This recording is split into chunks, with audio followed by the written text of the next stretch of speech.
Welcome back all. Here we go with the draft set annotations. The first one, property tab, drawing view and panel preview.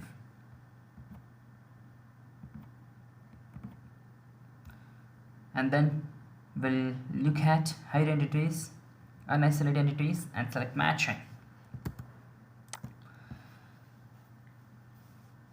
Here we have the floor panel drawing view. I'll explain how the property tab works. In the property tabs, you can minimize as well as maximize the tabs whenever you need it, and you can readjust the things. In the miscellaneous tab, you can adjust the annotation scales, and even in the general table, you can change the layer properties. In this tab, you can access all the preview panels.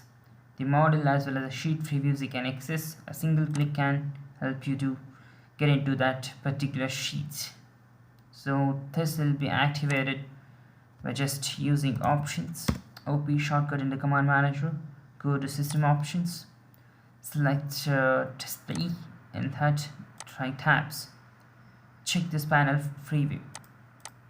I'm going to turn it off now.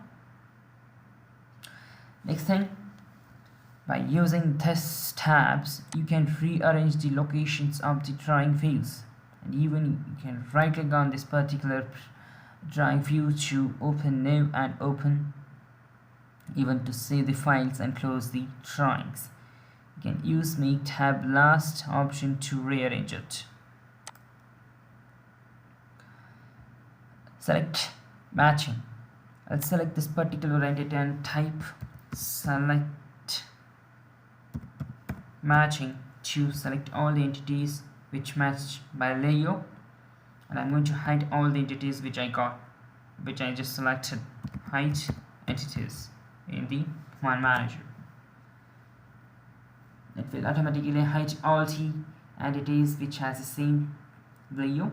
Now if you want to get it back, you can type again unisolate entities to get them back. Thank you all for watching.